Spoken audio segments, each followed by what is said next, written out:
Hello dear friends, how are you. आज हम एक अलग से लेक्चर सीरीज स्टार्ट करने जा रहे हैं। वो है हमारे पास ट्रांसफर ऑफ प्रॉपर्टी एक्ट 1882।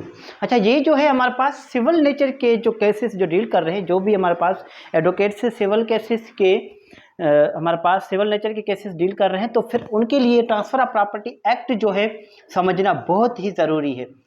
ये टॉपिक बहुत ही इंपॉर्टेंट है, ट्रांसफर ऑफ प्रॉपर्टी एक्ट। इसको आज हम जो है स्टार्ट करने जा रहे हैं। इसकी बहुत बड़ी डिमांड थी काफ़ी वक्त से, तो फिर आज हम इसको स्टार्ट कर रहे हैं। अच्छा, ये जो है हमारे पास बेयर रीडिंग हम नहीं पढ़ेंगे सेक्शन वाइज, मगर इसके कुछ टॉपिक्स जो है हम कवर कर लेंगे। अच्छा, ये जो है हमारे पास ट्रांसफर ऑफ प्रॉपर्टी एक्ट 1882। पहले ये वर्ड सीखे कि ट्रांसफर ऑफ प्रॉपर्टी जो है इसकी मीनिंग क्या है। हमारे पास ट्रांसफर ऑफ प्रॉपर्टी की मीनिंग क्या है। अच्छा, ट्रांसफर का मतलब क्या है? ट्रांसफर का मतलब है कन्वे करना, कोई भी चीज एक जगह से दूसरी जगह पर लेके जाना, जिसको हम एलिनेट भी कहते हैं। ठीक है, मतलब मूव ऑन करना, सिंपली एक प्रॉपर्टी को दूसरी जगह पर लेकर जाना। ठीक है, मतलब एक अपनी ओरिजिनल पोजीशन से हटाकर किसी और जगह पर लेकर जाने को हम जो कहते हैं ट्रांसफर कहते हैं। अच्छा, प्रॉपर्टी कौन सी होगी यहाँ पर? प्रॉपर्टी याद रखें दो किस्म की होती है हमारे पास। एक प्रॉपर्टी होती है हमारे पास टेंजिबल और दूसरी प्रॉपर्टी होती है हमारे पास इनटेंजिबल। ठीक है, तो ये डील करता है हमारे पास टेंजिबल प्रॉपर्टी के ऊपर। ठीक है, मतलब टेंजिबल प्रॉपर्टी जो है ना, वो प्रॉपर्टी डील की जाएगी ट्रांसफर ऑफ प्रॉपर्टी एक्ट के तहत। अब टेंजिबल प्रॉपर्टी कितने टाइप्स की होती है? टेंजिबल प्रॉपर्टी दो टाइप्स की होती हैं। एक होती है हमारे पास मूवेबल प्रॉपर्टी और दूसरी होती है हमारे पास इमूवेबल प्रॉपर्टी। ठीक है, अब ये जो हमारे पास ट्रांसफर ऑफ प्रॉपर्टी एक्ट जो है वो कौन सी प्रॉपर्टी पर डील करेगा? यहां पर तो कहीं भी स्पेसिफाइड नहीं किया गया यहां पर कि हमारे पास कौन सी प्रॉपर्टी पर डील करेगा। Not specified in the transfer of property act whether transfer of property act applicable to the movable property are applicable to the immovable property, not specified under any provisions of the Transfer of Property Act, but it is presumed to be applicable to the both type of property whether movable or immovable। मतलब दोनों types की property पर ये applicable है, चाहे वो property movable हो या फिर इमूवेबल हो। अब मूवेबल क्या है, इमूवेबल क्या है, इसका हम अलग से डिस्कस करेंगे। मूवेबल प्रॉपर्टी वो जिसको एक जगह से दूसरी जगह पर लेकर जाए, वो मूवेबल। इमूवेबल वो प्रॉपर्टी जिसको हम हटा ना सके, एक इसकी ओरिजिनल पोजीशन से उसको हम मूव ऑन ना करवा सके, जैसे कि घर है, जमीन है, वो जो है इमूवेबल प्रॉपर्टी में आ जाती हैं। अब ट्रांसफर ऑफ प्रॉपर्टी कहां पर एप्लीकेबल होगी? यहां पर हमारे पास मूवेबल और इमूवेबल दोनों टाइप्स की प्रॉपर्टी पर एप्लीकेबल है, मगर ये जो है हमारे पास transfer of property mainly deal करता है, mainly deals immovable property, immovable property मतलब मेनली डील करेगा, इमूवेबल प्रॉपर्टी को डील करेगा। सही है, यहां तक क्लियर है? अच्छा, यहाँ पर इससे आगे हम इसको डिस्कस करेंगे कि ये जो हमारे पास है 1882 का एक्ट है। ठीक है, अच्छा 1882 से पहले क्या था? पहले था हमारे पास कॉन्ट्रैक्ट एक्ट, जो कि अभी भी मौजूद है हमारे पास 1872। अच्छा, ये जो 10 इयर्स का गैप है, ठीक है, पहले ये जो ट्रांसफर ऑफ प्रॉपर्टी एक्ट जो है वो मेनली डिस्कस की जाती थी हमारे पास, जो है डील की जाती थी कॉन्ट्रैक्ट एक्ट के तहत। ठीक है, या फिर उसके अलावा ये जो हमारे पास 1882 जो है, 72 जो कॉन्ट्रैक्ट एक्ट है, उससे लेकर जो 1882 तक जो 10 साल का जो गैप है, 10 इयर्स जो गैप है ना, उसके दौरान प्रॉपर्टी किस तरीके से ट्रांसफर होती थी। अच्छा, कॉन्ट्रैक्ट एक्ट सिर्फ बताता है कि कॉन्ट्रैक्ट किस तरह करना है, किसी भी प्रॉपर्टी को जो है ट्रांसफ़र करने के लिए आपने मुआयदा किस तरह करना है वो कॉन्ट्रैक्ट एक्ट बताता है। कॉन्ट्रैक्ट एक्ट कभी भी नहीं बताएगा कि आप प्रॉपर्टी को ट्रांसफ़र जो है इसके तहत करें। सही है। अब ये जो है हमारे पास मतलब ट्रांसफ़र ऑफ प्रॉपर्टी से पहले 1882 से पहले प्रॉपर्टी किस तरीके से ट्रांसफ़र की जाती थी, ये थोड़ा सा आपके जहन में होना चाहिए, मतलब इसकी हिस्ट्री होनी चाहिए कि पहले ट्रांसफ़र ऑफ प्रॉपर्टी एक्ट 1882 से पहले किस तरह प्रॉपर्टी जो है डील की जाती थी। मतलब पहले जो है हमारे पास transfer was made good through किस तरीके से हो जाती थी, ट्रांसफ़र वाज मेड गुड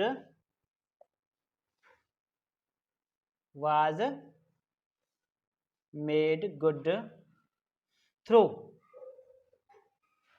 किन किन चीज़ों से, एक हमारे पास इंग्लिश लॉज, ठीक है, इंग्लिश लॉज थे उनके तहत भी प्रॉपर्टी ट्रांसफ़र की जाती थी। दूसरा हमारे पास गुड कॉन्शियस, मतलब चूक चौबंदी से, मतलब बड़ी होशियारी से, एतमाद से की जाती थी, ठीक है। और इसके अलावा क्या है, इक्विटीज, इक्विटी के जरिए भी ट्रांसफर की जाती थी प्रॉपर्टी। इक्विटी क्या है कि मतलब बराबरी हो, मैं आपको ये प्रॉपर्टी दे रहा हूँ, इसके बदले आप मुझे ये दे दे या फिर ये चीज़ दे दे मुझे, मतलब एतमाद पर ट्रांसफर हो जाती थी, लिखत वगैरह कुछ भी नहीं होते थे। इसके अलावा और क्या है, प्रिंसिपल ऑफ जस्टिस, मतलब इंसाफ के थ्रू की जाती है, प्रिंसिपल ऑफ जस्टिस। 5 नंबर क्या है हमारे पास, 5 नंबर पॉइंट है डिस्क्रिशन, के पार्टी की डिस्क्रिशन थी कि वो किस तरह अपनी प्रॉपर्टी को ट्रांसफर कर रहे हैं, और जो प्रॉपर्टी ले रही है उसको किस तरह वो प्रॉपर्टी चाहिए, इस तरीके से वो प्रॉपर्टी जो है ट्रांसफर हो जाती थी। यहां तक बात क्लियर है, वेरी वेरी सिंपल, ठीक है। अच्छा, एक बात नोट कर लें कि हमारे पास ये जो ट्रांसफर ऑफ प्रॉपर्टी एक्ट है ये कोडिफाइड है या नहीं है। अच्छा, कोडिफाइड कौन सा लॉ होता है, ये थोड़ा आपने मुझे बताना है, ठीक है। ये आपके लिए ऐसा समझिए कि एक होमवर्क है। ये आप नोट करें, अगर इसमें कहीं भी किसी भी किस्म की कोई भी क्वेश्चन हो तो आप मुझसे पूछ सकते हैं। अच्छा, ये जो आपने नोट किया, इसके बाद मैंने एक सवाल किया कि कोडिफाइड लॉ क्या होता है, ठीक है। कोडिफाइड लॉ क्या होता है वो तो अलग बात है। कोडिफाइड लॉ मतलब वो क्लास जो हमारे पास असेंबलीज पास करती है वो कोडिफाइड लॉ होता है, ठीक है। एक एक्ट की सूरत में आ जाते हैं वो कोडिफाइड लॉ होता है। अच्छा, इससे पहले कि कोई कोडिफाइड लॉ था या नहीं था, whether any codified laws before 1882 are not, तो फिर इसका सवाल क्या होगा, not any codified laws existed before 1882 regarding transfer of property act, ठीक है। only and only matters resolved between the parties through customary laws, मतलब जो कस्टमरी लॉ थे, जो हमारे पास रीते रस्में थी, उसके तहत जो है प्रॉपर्टी ट्रांसफर की जाती थी, उसके अलावा कोई भी हमारे पास कोडिफाइड लॉज मौजूद नहीं था, ठीक है। अच्छा, अब आ जाए हमारे पास कि ये जो हमारे पास डील करता है सिर्फ मूवेबल और इमूवेबल प्रॉपर्टी दोनों को डील करता है, मगर यहाँ पर बात होती है मेनली कि ये डील करेगा इमूवेबल प्रॉपर्टी के। तो फिर मूवेबल प्रॉपर्टी के लिए कौन सा एक्ट है, उसके लिए जो है हमारे पास सेल ऑफ गुड्स एक्ट है, ठीक है, क्लियर है। अच्छा, इसका आ जाए हम हमारे पास जो है प्रीएम्बल डिस्कस कर लें कि इसका प्रीएम्बल क्या है। अच्छा, प्रीएम्बल से पहले अगर ये एक्ट देखा जाए 1882 का, तो ये एक्ट नंबर कौन सा है, ये हमारे पास एक्ट नंबर कौन सा है, 4 है ऑफ 1882। ये बात हमेशा ध्यान में रखें, ये आपके सवाल में भी आ सकता है कि ये एक्ट नंबर कौन सा है, ये एक्ट नंबर 4 है, क्लियर है। अच्छा, ये एक्ट पास कब हुआ था, ये हमारे पास पास कब हुआ था, पासिंग पास्ड कब हुआ था, पासिंग डेट क्या है इसकी, पासिंग डेट जो है हमारे पास इसकी जो है वो है हमारे पास 17 फरवरी 1882, ये इसका पासिंग डेट है। अच्छा, पासिंग डेट कहें या फिर इसको एनएक्टमेंट डेट कहें, एनएक्टमेंट डेट कहें, एक ही बात है, ठीक है। पासिंग ऑफ लॉज मतलब एनएक्टमेंट कहें या फिर इसको अप्रूव्ड कहें, मतलब तीन तरीके से अगर आपसे पूछा जाता है कि ये लॉ कब अप्रूव हुआ था, तो फिर 17 फरवरी 1882 को। अगर आपसे पूछा जाए कि इसकी पासिंग डेट क्या है, तो भी आपने बताया 17 फरवरी 1882। अगर आपसे पूछा जाए कि एनएक्टमेंट डेट क्या है, तो फिर 17 फरवरी 1882। अगर आपसे पूछा जाए कि ये जो है हमारे पास transfer of property act enforce कब हुआ था, इसकी इनफोर्समेंट डेट क्या है, या फिर आपसे पूछा जाए कि ये हमारे पास इसकी कमेंसमेंट डेट क्या है, कमेंसमेंट या फिर इन्फोर्समेंट, तो फिर इसकी डेट जो है वो हमारे पास है 1 जुलाई, ठीक है। फर्स्ट मतलब फर्स्ट पहली तारीख 7वां महीना 1882, 1 जुलाई 1882 को ये हमारे पास इन्फोर्स हो गया था, कमिटमेंट इसकी हो गई थी। मतलब ये जो है एक्ट क्या हो गया था, अप्लाई हो गया था कंट्री पर। क्लियर है? यहाँ तक किसी भी किस्म की कोई भी कन्फ्यूजन हो तो फिर आप मुझसे पूछ सकते हैं। यहाँ तक तो मेरे ख्याल से किसी भी किस्म की कोई भी कन्फ्यूजन आपको नहीं होनी चाहिए। क्लियर है? अच्छा, इसका इफेक्ट कौन सा है? दो कानून जो भी बनता है उसके इफेक्ट लाजमी दिया जाता है कि उसका नेचर कौन सा है, उसका जो है इफेक्ट कौन सा है। इफेक्ट दो किस्म का होता है, एक होता है रिट्रोस्पेक्टिव और दूसरा होता है प्रोस्पेक्टिव। रिट्रोस्पेक्टिव वो इफेक्ट जो हमारे पास है जिस दिन से वो पास हो उस दिन से एप्लीकेबल हो, और दूसरा होता है रिट्रोस्पेक्टिव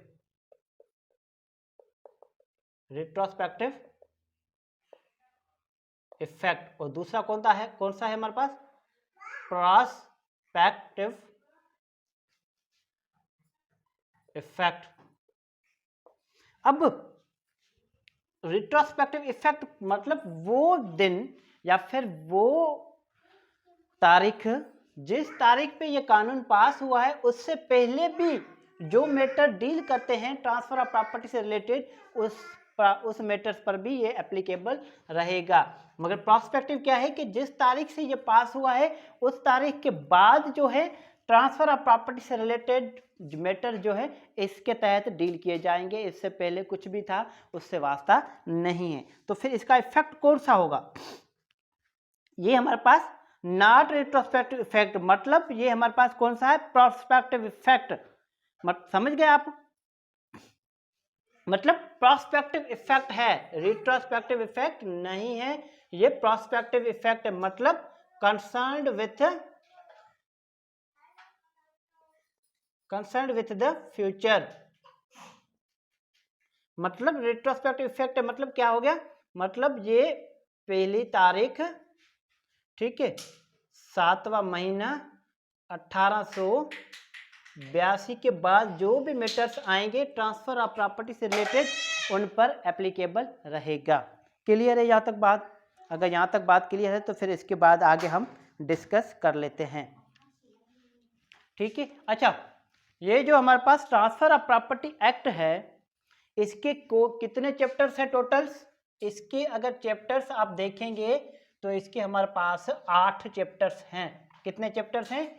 8 चैप्टर्स हैं। अगर सेक्शंस आप देखेंगे तो इसके सेक्शंस कितने हैं?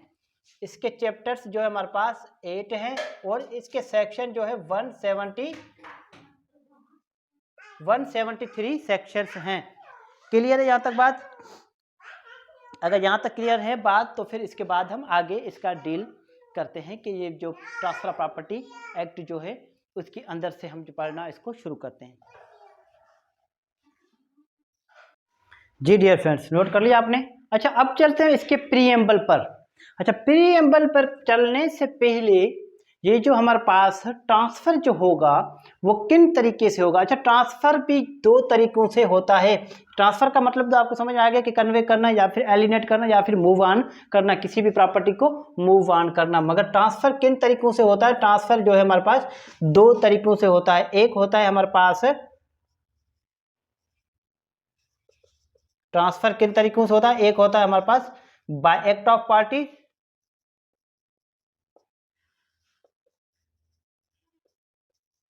और दूसरा क्या होता है हमारे पास बाय ऑपरेशन ऑफ लॉ। अब ये कौन से हमारे पास एक्ट के थ्रू होगा, मतलब कौन से ऑपरेशन के जरिए होगा? बाय एक्ट ऑफ पार्टीज होगा या फिर बाय ऑपरेशन ऑफ लॉज के थ्रू होगा, मतलब ट्रांसफर किन तरीके से होगा। अगर देखा जाए तो हमारे पास ये बात की जाती है कि बाय एक्ट ऑफ पार्टीज के थ्रू जो है ये डील किया जाएगा। मतलब ये जो ट्रांसफर होगी ये बाय एक्ट ऑफ पार्टीज होगी, मतलब दो पार्टी उसका होना ज़रूरी है। कोई हमारे पास वेंडर होना चाहिए और उसका वेंडी होना चाहिए। मतलब जो सेलर है, ठीक है, बेचने वाला, तो फिर वहां पर कोई हमारे पास परचेजर होना चाहिए। क्या होना चाहिए?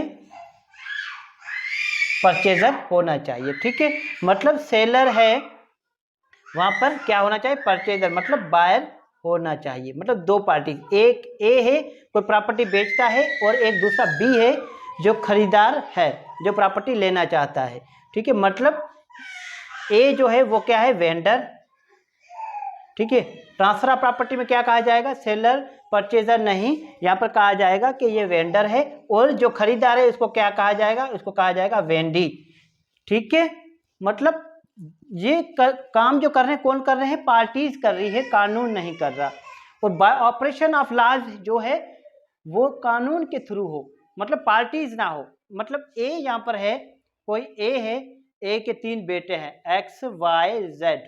ठीक है, ए की डेथ हो जाती है, अब ए की जो प्रॉपर्टीज है वो बाय ऑपरेशन ऑफ लॉज जो है इसके जो है फोर्ती खाता बदल होगा। मतलब इसके मर जाने के बाद अपने बेटों के नाम पर प्रॉपर्टी आएगी एक्स वाई और जेड के थ्रू। अब यहाँ पर क्या है?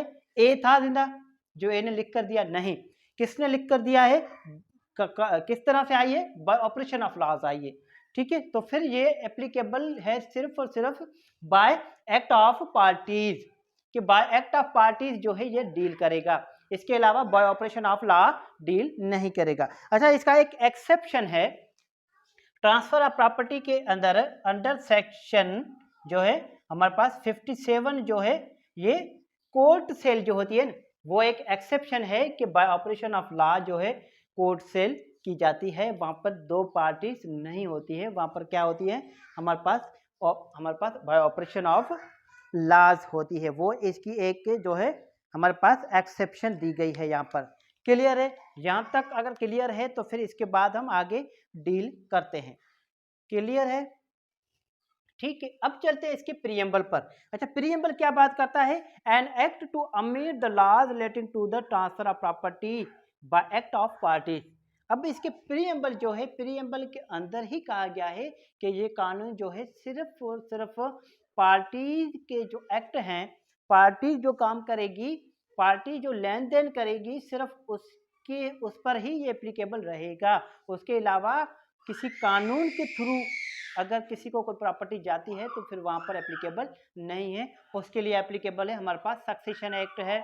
ठीक है, उसके अलावा बहुत सारे कानून हैं, मुस्लिम पर्सनल लॉज हैं, ये जो है हमारे पास उस पर एप्लीकेबल होते हैं। यहाँ पर वो चीज़ें एप्लीकेबल नहीं होगी, यहाँ पर सिर्फ और सिर्फ बाय एक्ट ऑफ पार्टीज होगा। प्रीएम्बल में क्या कहा गया है? Whereas it is expedient to define and amend certain parts of the law relating to the transfer of property act by act of party it is hereby enacted as follows. अब जहाँ भी जरूरत पड़ी, हमें मुनासिब समझा हमने कि हमें जो है ट्रांसफर ऑफ प्रॉपर्टी से रिलेटेड जो है कोई कानून चाहिए, तो फिर हमने क्या किया? उसको डिफाइन किया और उसको अमेंड किया कुछ सर्टेन पार्ट्स को, कि जो है ट्रांसफर ऑफ प्रॉपर्टी से रिलेटेड हो। ठीक है, तो फिर हमारे पास ट्रांसफर ऑफ प्रॉपर्टी इस सूरत में आपको दिया गया है कि बाय एक्ट ऑफ पार्टीज आप ट्रांसफर करें ट्रांसफर ऑफ प्रॉपर्टी एक्ट के थ्रू। क्लियर है यहाँ तक? वेरी वेरी सिंपल, बिल्कुल मुख्तसर और इजी मैंने बताया है कि ये हमारे पास कानून क्या है, नॉट कंसोलिडेट नहीं है मगर डिफाइन और अमेंड करता है laws relating to transfer of property act. ठीक है, और ये कंप्लीट नहीं है मगर एग्जॉस्टिव है to the extent of act of parties. एक चीज आप जहन में अपने बिठा दें कि ये जो ट्रांसफर ऑफ प्रॉपर्टी एक्ट है ये सिर्फ और सिर्फ डील करता है बाय एक्ट ऑफ पार्टीज। ये जो हमारे पास एप्लीकेबल है सिर्फ और सिर्फ एक्ट ऑफ पार्टीज पर, इसके अलावा बाय ऑपरेशन ऑफ लॉ पर एप्लीकेबल नहीं है। सिर्फ एक एक्सेप्शन है, सेक्शन हमारे पास 57, उस पर जो है बाय ऑपरेशन ऑफ लॉ के थ्रू भी यहाँ पर हमारे पास ट्रांसफर ऑफ प्रॉपर्टी एक्ट के अंदर जो है ट्रांसफर प्रॉपर्टी होती है, मगर बाकी मेनली जो है बाय एक्ट ऑफ पार्टीज। एक वर्ड आप जहन में बिठा दें, transfer of property relating to the act of parties. ठीक है, क्लियर है। अच्छा, does not cover all types of transfer, मतलब सब की सब टाइप के ट्रांसफर को कवर नहीं करता। ठीक है, मतलब जैसा कि हमारे पास बाय ऑपरेशन ऑफ लॉज को कवर नहीं करता। ठीक है, जैसे कि मूवेबल प्रॉपर्टी है उसके थ्रू कौन सी, उस पर कौन सी प्रॉपर्टी, कौन सा लॉज एप्लीकेबल होगा, हमारे पास sale of goods act. Movable property पर एप्लीकेबल जो है वो है हमारे पास sale of goods act. Clear है, यहाँ तक तो क्लियर है आपका। अच्छा, इसका स्कोप देखेंगे तो क्या है, ये एग्जॉस्टिव है to the extent of transfer of property, transfer of, हमारे पास exhaustive to the extent of transfer by act of parties. सिर्फ और सिर्फ पार्टीज अगर कोई प्रॉपर्टी की लेन देन करे, आपस में मिलकर ट्रांसफर करे प्रॉपर्टी, तो उस हद तक जो है ये लॉ जो है हमारे पास कंप्लीट है, एग्जॉस्टिव है, सिर्फ बाय एक्ट ऑफ पार्टीज। इसका सर्टेन ट्रांसफर्स आर एक्सक्लूडेड, कुछ ट्रांसफर जो है हमारे पास यहाँ से एक्सक्लूड किए गए हैं, जैसे कि हमारे पास बाय ऑपरेशन ऑफ लॉज जो है वो ट्रांसफर किए गए। अच्छा, कोई स्पेशल लॉ होगा तो फिर इस पर प्रिवेल करेगा, ट्रांसफर ऑफ प्रॉपर्टी पर प्रिवेल होगा कोई भी स्पेशल लॉ। ठीक है, क्लियर है यहाँ तक। अगर यहाँ तक क्लियर है तो फिर अब हम चलते हैं इसके मेन टॉपिक की तरफ। इसके अंदर हम कौन कौन सी चीज पढ़ेंगे, कौन कौन से टॉपिक हम डिस्कस करेंगे, ये थोड़ा आप देख लें। उसके बाद जो है हम इसके अंदर ट्रांसफर ऑफ प्रॉपर्टी एक्ट के अंदर हम जो है मेन चीजें डिस्कस करेंगे इस लेक्चर सीरीज के अंदर। बाकी जो इसका बैर एक्ट जो है वो हम एक अलग लेक्चर सीरीज के अंदर डिस्कस करेंगे। इसके अंदर कौन कौन सी चीजें हम पढ़ेंगे। ठीक है, हमारे पास चैप्टर कितने हैं इसके, 8 चैप्टर है, और इसके सेक्शंस कितने हैं, 173। ठीक है, और अंडर सेक्शन हमारे पास कौन कौन सी चीजें पढ़ेंगे। अच्छा, एक चीज पढ़ेंगे हम हमारे पास सेल। ठीक है, दूसरा पढ़ेंगे मॉर्गेज, तीसरा पढ़ेंगे लीज। ठीक है, और चौथा पढ़ेंगे हम इसके अंदर गिफ्ट। ये 4 चीजें हम इसमें पढ़ेंगे, सिर्फ और सिर्फ 4 चीजें। अब 4 की 4 चीजों में एक चीज कॉमन होगी हमारे पास, इमूवेबल प्रॉपर्टी। मेनली जो इसमें होगा वो होगा इमूवेबल प्रॉपर्टी। ठीक है, सेल के अंदर कौन से सेक्शन है हमारे पास, सेल के अंदर जो है 54 से लेकर हमारे पास 57 तक सेक्शंस आ जाते हैं। अच्छा, मॉर्गेज के अंदर कौन से सेक्शन है हमारे पास, मॉर्गेज जो है हमारे पास 59 सेक्शन है, और लीज कौन सा सेक्शन है, 170 सेक्शन है, और गिफ्ट जो है 123। ये चीज़ें हम डिस्कस करेंगे इसके अंदर, एक एक टॉपिक जो है हम अलग अलग लेक्चर में डिस्कस करेंगे। यहाँ तक बात क्लियर है, बिल्कुल बिल्कुल सिंपल है कि ट्रांसफर ऑफ प्रॉपर्टी एक्ट है क्या। ठीक है, क्लियर है। अब इसके सेक्शन जो हैं हम वो अलग से डिस्कस करेंगे। अब ठीक है, इसके अंदर एक सेक्शन है, आप इसका स्टार्ट कर लें कि सेक्शन 1 क्या कहता है। सेक्शन 1 कहता है कि शॉर्ट टाइटल, मतलब इसका नाम क्या होगा, मखसूस छोटा सा नाम अगर लें इस कानून का तो इस कानून को किस नाम से आप बुलाओगे। इसका नाम होगा the transfer of property act 1882। The transfer of property act 1882 ये इसका नाम होगा। अच्छा, ये कहाँ तक एप्लीकेबल होगा, इसकी एक्सटेंट कहाँ पर होगी? इसकी एक्सटेंट जो है हमारे पास मेनली होल ऑफ कंट्री होगा, मगर प्रोविंशियल गवर्नमेंट या फिर फेडरल गवर्नमेंट चाहे तो फिर किसी पार्ट को कहीं पर जो है इफेक्ट कब से देना है, कब से जो है उसको जो है वहाँ पर एक्सक्लूड करना है, तो फिर वो प्रोविंशियल गवर्नमेंट उसको देख लेगी। ठीक है, क्लियर है। ऑफिशियल गजेट में वो नोटिफिकेशन आएगा कि प्रोविंशियल गवर्नमेंट जो है उसको एक्सक्लूड कर रही है उसकी एक्सटेंट को या नहीं। क्लियर है यहाँ तक बात? अच्छा, प्रोविंशियल गवर्नमेंट या फिर कोई फेडरल गवर्नमेंट अगर चाहे तो इसको रिट्रोस्पेक्टिव इफेक्ट भी दे सकती है, किसी भी सेक्शन का, किसी भी पार्ट का प्रोस्पेक्टिव इफेक्ट भी दे सकती है। बिल्कुल क्लियर है, सिंपल है। इसके जो है अगर हम डिटेल में अगर इसको देखने जाएंगे तो फिर जो है वो हो जाएगा बेयर एक्ट। बेयर एक्ट मतलब नंबर वाइज सेक्शन चलेंगे हम, क्या ट्रांसफर ऑफ प्रॉपर्टी एक्ट है क्या। ठीक है, नंबर वाइज हम नहीं चलेंगे। अब इसकी थोड़े से जो डेफिनेशन, जो प्रोविजंस हैं, जो डेफिनेशन क्लास जो है वो अगर देखेंगे हम तो उसके अंदर भी काफ़ी सारे हमारे पास दिए गए हैं। इंटरप्रिटेशन क्लास में को काफ़ी सारे वर्ड्स दिए गए, उसको भी हम वन बाय वन डिस्कस करेंगे, मगर बेयर एक्ट लेक्चर सीरीज के अंदर। यहाँ पर अब डिस्कस करेंगे, इस लेक्चर के बाद हम डिस्कस करेंगे सेल के ट्रांसफर ऑफ प्रॉपर्टी एक्ट के अंदर सेल किस तरह होती है। ठीक है, मतलब इमूवेबल प्रॉपर्टी की ट्रांसफर होगी। ठीक है, सेल के एसेंशियल्स क्या हैं और सेल का स्कोप क्या है, सही है, वो सारी की सारी बातें जो है हम अलग लेक्चर के अंदर डिस्कस करेंगे। ठीक है, तब तक मुझे इजाज़त दीजिए। Thank you so much.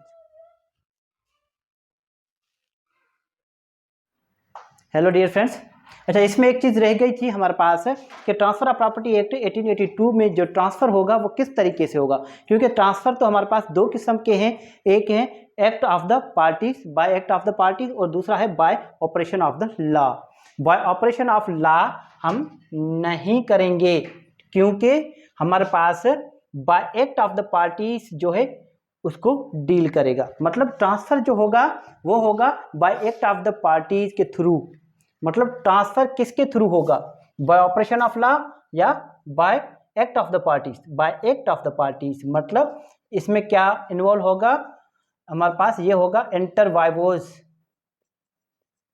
Inter वाइवोस, और ये है हमारे पास इंटर आलिया, इंटर आलिया, ये हमारे पास नहीं होगा, ये ट्रांसफर ऑफ प्रॉपर्टी से एक्सक्लूड्स हैं। एक एक्सेप्शन है, सिर्फ वन एक्सेप्शन है हमारे पास, कौन सी, अंडर सेक्शन 57 जो बात करता है हमारे पास कोर्ट सेल की, वो बाय ऑपरेशन ऑफ लॉ होती है। बाकी पूरा का पूरा ट्रांसफर ऑफ प्रॉपर्टी का स्ट्रक्चर जो है वो एप्लीकेबल होगा, वो जो ट्रांसफर होगा through the by the act of the parties, मतलब इंटर वाइवोस, मतलब अमॉन्ग द लिविंग पर्सन। ये जो ट्रांसफर होगी वो किसके थ्रू होगी, इंटर वाइवोस, मतलब among living persons, among the living persons, not by the persons who are already died। ठीक है, मतलब लिविंग पर्सन्स के दरमियान ही ट्रांसफर होगी। मतलब ए है, ठीक है, कोई प्रॉपर्टी है, यहाँ पर ये घर है, ठीक है, ये किसका घर है, किसी का भी घर है, इसका कोई खरीदार आ गया है हमारे पास एक्स के, मुझे खरीदना है ये घर, ठीक है, वाई है वो भी कहता है मुझे खरीदना है, जेड है वो भी कहता है मुझे खरीदना है। फॉर एग्जांपल मिसाल समझ लें, ए आया है, एक्स आया है खरीद करने, तो इसका जो मालिक होगा, रियल जो मालिक होगा वो जिंदा होना चाहिए। प्रॉपर्टी जो है ये ए के नाम पर है, तो ए जो है यहाँ पर बैठे हैं, ए के पास आएगा, ये ऑफर करेगा कि मैं ये घर खरीद करना चाहता हूँ, क्या आप बेचना चाहते हैं। तो फिर अगर ये बेचना चाहें तो फिर ये ए खुद जो है ऑथोराइज्ड है अपने घर को सेल आउट करने के लिए, तो फिर ये हो गया अमॉन्ग द लिविंग पर्सन्स। मतलब दो पार्टियों का जिंदा होना ज़रूरी है, जो मतलब bye act of the parties. हमारा जो प्रीएम्बल है, प्रीएम्बल में ही ये बात की गई है कि ये ट्रांसफ़र जो है वो ट्रांसफ़र जो है हमारे पास by act of the parties होगा, by act of the parties, not by the operation of law. Simple है, यहाँ पर कोई कन्फ्यूजन है किसी किस्म का? कोई भी कन्फ्यूजन नहीं होना चाहिए। अमॉन्ग द लिविंग पर्सन्स मतलब लोगों का जिंदा होना ज़रूरी है, ठीक है। एक यहाँ पर ए है, ए की प्रॉपर्टी है, ये प्रॉपर्टी बेचना चाहता है किसी शख्स को जो जिंदा ही नहीं है। क्या ऐसा हो सकता है कि कोई ऐसा खरीदार हो जो मरा हुआ खरीदार आ जाए पर जो है हमारे पास ए के पास प्रॉपर्टी खरीद करने? ये तो डर जाएगा, भाई ये क्या है, मरा हुआ बंदा आ गया। तो फिर इसके अंदर जिंदा लोग होना ज़रूरी है ट्रांसफ़र ऑफ प्रॉपर्टी एक्ट के अंदर, क्योंकि bye act of the parties होगी ट्रांसफ़र। अच्छा, बाय ऑपरेशन ऑफ लॉ क्या है? मतलब इंटर आलिया, जो जिंदा ना हो, जो मर चुके हों, ठीक है। Devolution upon death, for example A है, ए अगर मर जाए, ए की प्रॉपर्टी अपने बच्चों के नाम पर हो, ए इसके बच्चे हैं हमारे पास A1, ठीक है, A2, दो बेटे हैं इनके, इन बेटों के नाम पर हो रही है। कौन करके दे रहा है? ला करके दे रहा है कि भाई ये प्रॉपर्टी A1 और A2 के बाप की थी, अब वो उसकी डेथ हो चुकी है, वो मर चुका है, अब इनका जो है हमारे पास ऑनरशिप ट्रांसफ़र की जाए A1 और A2 के नाम पर। सिंपल है, मतलब वो बाय ऑपरेशन ऑफ लॉ है, तो फिर ये ट्रांसफ़र ऑफ प्रॉपर्टी के तहत नहीं होगा, क्योंकि ए खुद जिंदा नहीं है। अगर ए खुद जिंदा होता, अपनी लाइफ टाइम में ये प्रॉपर्टी ट्रांसफ़र करता अपने बेटों को, तो ये ट्रांसफ़र ऑफ प्रॉपर्टी के तहत होता, फिर चाहे वो गिफ्ट करता या फिर सेल करता। सिंपल है, क्लियर है। अच्छा, बाय ऑपरेशन ऑफ लॉ कौन कौन सी होगी? मतलब गुजर जाने के बाद, ठीक है, टेस्टामेंट्री मतलब विल हो। कोई ए है, ए अपनी ज़िंदगी के दौरान, लाइफ टाइम के दौरान एक विल बनाता है कि ये जो मेरी प्रॉपर्टी है, ठीक है, मतलब ये जो मेरे बैंक में पैसे पड़े हैं 50 लाख, मैं विल करके जाता हूँ, वसीयत करके जाता हूँ कि मेरी प्रॉपर्टी A1 और A2 को बराबर का पैसे मिले, मतलब 25 इसको मिले, 25 इसको मिले। मतलब इसने विल की है, तो वे विल कब इन्फोर्स होगी? ये विल कब जो है हमारे पास एप्लीकेबल होगी? एप्लीकेबल तब होगी जब इसकी डेथ होगी। मतलब इसने जो राइट तो क्रिएट्स किया अपनी ज़िंदगी के दौरान, मगर ये राइट से एप्लीकेबल हो रहा है इसके मर जाने के बाद, तो ये विल भी ट्रांसफ़र ऑफ प्रॉपर्टी से गवर्न नहीं होगी। क्लियर है? ये गवर्न होगा, विल भी गवर्न होगी बाय ऑपरेशन ऑफ लॉस के तहत, ठीक है। इंटेस्टेड सक्सेशन मतलब कोई भी सक्सेशन है, सक्सेशन मैटर जो है, जो कानून दे रहा है, जिसमें एक पार्टी जो है हमारे पास लॉ के थ्रू आ रही है, बाकी जो है हमारे पास कौन है? बाकी जो है हमारे पास जो है वो एक पार्टी है लिविंग पर्सन, एक पार्टी लिविंग पर्सन नहीं है, तो फिर वो क्या आ जाएगी? बाय ऑपरेशन ऑफ लॉ आएगी। और बाय ऑपरेशन ऑफ लॉ का जो भी हमारे पास ट्रांसफ़र है उसको एक्सक्लूड कर दिया है ट्रांसफ़र ऑफ प्रॉपर्टी से। अच्छा, एक बात और, ये जो हमारे पास अंडर सेक्शन 50 जो है 7 के तहत जो भी कोर्ट सेल है, कोर्ट जो हमारे पास बेच कर दे रही है प्रॉपर्टी परचेजर को, या फिर कोर्ट सेल आउट कर रही है किसी को, ठीक है, या फिर कोर्ट खरीद कर रही है किसी प्रॉपर्टी को, ठीक है, तो फिर उसको बाय ऑपरेशन ऑफ लॉ क्यों कहा गया? जबकि हमने पढ़ा है कि जो कंपनी जो है, कंपनी हो गई या फिर कोई एसोसिएशन हो गई या फिर कोई ऑर्गेनाइजेशन हो गई या फिर कोई आर्टिफिशियल पर्सन हो गया, ये हमारे पास लिविंग पर्सन की डेफिनेशन में आते हैं। एक शख्स नहीं आता, कौन सा नहीं आता? सिर्फ और सिर्फ